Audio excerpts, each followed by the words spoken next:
Y saltamos de ahí, de este encuentro con los cultivos de secanos, a una reunión que les dimos cuenta que hubo de suma importancia. El ministro Fernando Matos se reunió con representantes de peinadurías de lana para hablar sobre la realidad del que supo ser el principal rubro de exportación de Uruguay y uno de los sectores más pujantes de la economía del país.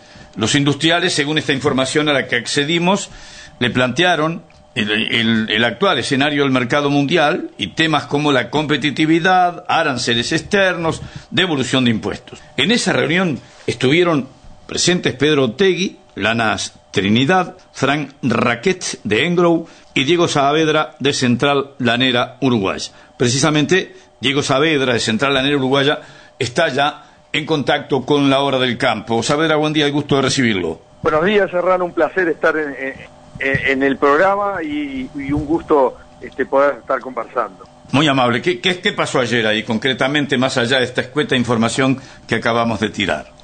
Bueno, yo diría, esta es una sana costumbre que tenemos en el sector topista, de la medida que hay un ministro del ramo nuevo, tener una reunión para informarlo de primera mano de los distintos temas que hacen a la problemática y al accionar del sector, ¿verdad? Cuando un ministro nuevo entra, realmente es bueno que tenga la información en profundidad y de primera mano de los actores, ¿verdad?, que están en la cancha jugando, porque de esa forma el ministro también se va haciendo un panorama de las distintas cadenas y sectores productivos del país. Entonces, siempre que hay un ministro nuevo de ganadería o de economía o de industria, el sector topista está presente para, de alguna forma, presentar el abanico de temas que tenemos en la agenda, las problemáticas del sector, mirando el sector en términos generales, empezando por el sector agroexportador, los problemas del rubro vino y, por supuesto, los temas específicos de la industria topista nacional. Y digo, no, porque todo el mundo golpea en el bolsillo del Estado, ¿no? Los taxistas dicen, a nosotros no nos cobren, eliminen los impuestos del combustible porque si no, no podemos trabajar, los empleados piden mayores sueldos porque está muy cara la vida, y va todo dirigido al mismo contexto de un Estado que, bueno, no somos un país pobre, pero nos ha empobrecido mucho, entre otras cosas, esta epidemia y el manejo y el clientelismo político y el abuso, las burocracias y todas esas cosas que todos conocemos, a los que es muy difícil clavarle el diente. Pero evidentemente ustedes pasaron a hacer del principal rubro de exportación a remar casi sin fuerzas. Bueno, eso es parte de la información que le dimos al ministro, en la medida que quizás muchos no lo saben, pero el sector topista y el sector ganadero en general ha sufrido mucho esta crisis mundial que no tiene precedentes en la lana, porque esto empieza en mayo del 2019 con la guerra comercial entre Estados Unidos y China, donde China paró absolutamente las compras, y luego siguió con el problema de la pandemia, que es lo que hizo que China siguiera sin comprar. Estamos hablando de China, que es la mitad de los tops y de la lana que exporta el Uruguay van para China, o sea que la mitad del mercado desapareció, y la otra mitad quedó muy golpeada, porque todos sabemos que Europa fue muy golpeada por la pandemia, y sobre todo el consumo de artículos y prendas de lana, que es un consumo suntuario, también se vio muy retraído, con lo cual las exportaciones de lana, si las miramos en perspectiva, bajaron prácticamente a la mitad, ¿no?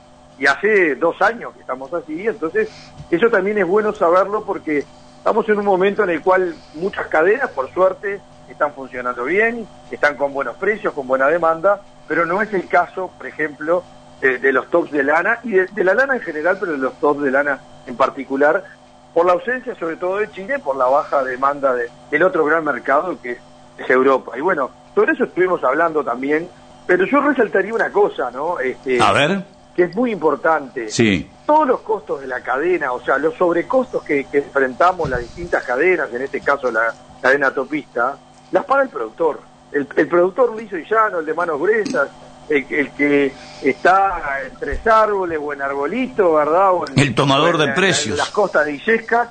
Bueno, ese productor es el que termina pagando todos los sobrecostos, porque el productor recibe el precio residual de la cadena, ¿verdad? Entonces, si la lana, por ejemplo, tiene una tarifa portuaria en el puerto que es la máxima de todos los productos que hay por tonelada, bueno, eso lo termina pagando el productor. Entonces, en un programa como esto yo creo que es bueno que se sepa, porque cuando estamos las cadenas o los sectores hablando con el Estado, estamos hablando también en nombre de los productores que terminan pagando esos sobrecostos que muchas veces son injustos, ¿verdad? O generados en épocas, como tú bien decías en la introducción, Serrano, donde la lana era el principal producto de exportación, era el oro blanco del Uruguay, y permitía pagar cualquier sobrecosto porque eso lo permitía el negocio. Y quizá por eso teníamos 26 millones de lanares, ¿no? Cadenas, ¿no?